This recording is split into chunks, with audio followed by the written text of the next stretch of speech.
A regulated European fund product just appeared on the blockchain, and it's not a test, a pilot, or a side experiment. The Spiko Amundi Overnight Swap Fund, or SAFO, is live, and it marks the first full-scale deployment of a tokenized UCITS. This isn't just another blockchain headline. It's a structural shift. One of Europe's most established financial institutions, Amundi, with 2.4 trillion euros in assets under management, has officially embedded regulated finance into decentralized infrastructure. The immediate question is whether this works. It's how fast it can scale, and what that means for corporate treasuries, institutional capital, and the long-standing wall between traditional finance and crypto rails. Amundi, Europe's largest asset manager, and Spiko Finance, a tokenized fund platform, have launched SAFO as a regulated UCITS product, fully compliant with French and EU financial law and supervised by the French Financial Markets Authority, AMF. This isn't a speculative token or a yield farm. It's a real financial instrument, designed for corporate treasury and collateral management, built on blockchain rails but grounded in regulated finance. The fund uses fully collateralized total return swaps, starting with BNP Paribas as the initial counterparty, to deliver stable yields above risk-free benchmarks. Think of it as a digital money market fund with overnight liquidity, but programmable and globally accessible. Most people arrive after the move is obvious and the easy upside is gone.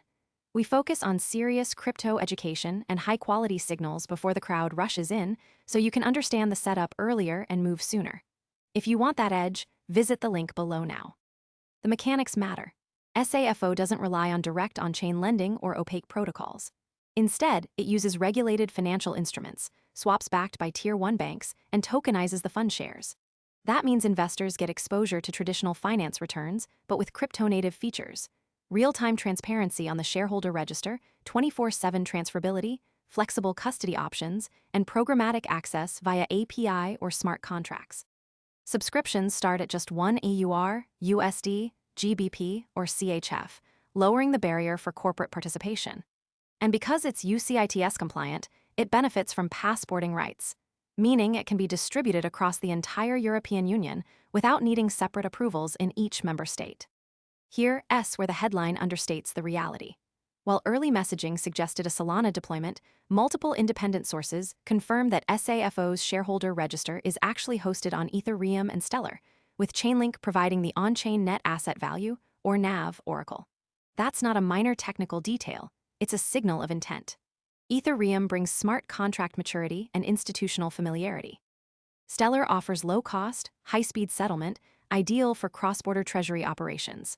And Chainlink's involvement ensures that the fund's valuation is both tamper-resistant and transparent. Amundi and Spiko have said they may expand to other networks based on demand, but the current stack is built for reliability, not hype. The institutional machinery behind this is just as important as the blockchain layer. Amundi acts as the delegated investment manager, meaning it oversees the fund's strategy and risk. CACEIS, a major European financial services provider, serves as depositary bank and fund administrator, ensuring compliance and custody. Spiko handles the tokenization infrastructure, transfer agency, and brokerage, bridging the regulated world with the digital one. This division of labor is deliberate. No single entity controls the entire stack, reducing counterparty risk and increasing auditability. The launch of this tokenized UCITS isn't happening in a vacuum. Spiko reported over $1.03 billion in assets under management by February, with more than 3,300 active clients and over 92% of assets coming from business users. That's not retail speculation, that's corporate treasury teams actively managing cash. And across the broader market, tokenized real-world assets reached $27.3 billion in value by mid-March, up 9% in just 30 days, according to CACEIS. The demand is real and it's accelerating. But here's the catch. The blockchain infrastructure isn't the hardest part. The real challenge is trust, custody, and regulatory clarity. While SAFO is compliant today, the long-term scalability of tokenized UCITS depends on whether regulators treat on-chain representation as equivalent to traditional share registers. The passporting advantage only holds if national regulators accept the blockchain layer as a valid record. And while CACEIS and BNP Paribas provide strong backing, the system is only as strong as its weakest link in custody, settlement, or oracle integrity. Most people arrive after the move is obvious and the easy upside is gone.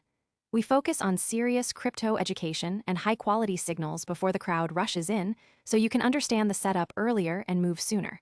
If you want that edge, visit the link below now. The important part isn't just that a tokenized UCITS exists, it's that it's being used. This isn't a proof of concept. It's a live product with real capital, real compliance, and real operational demands.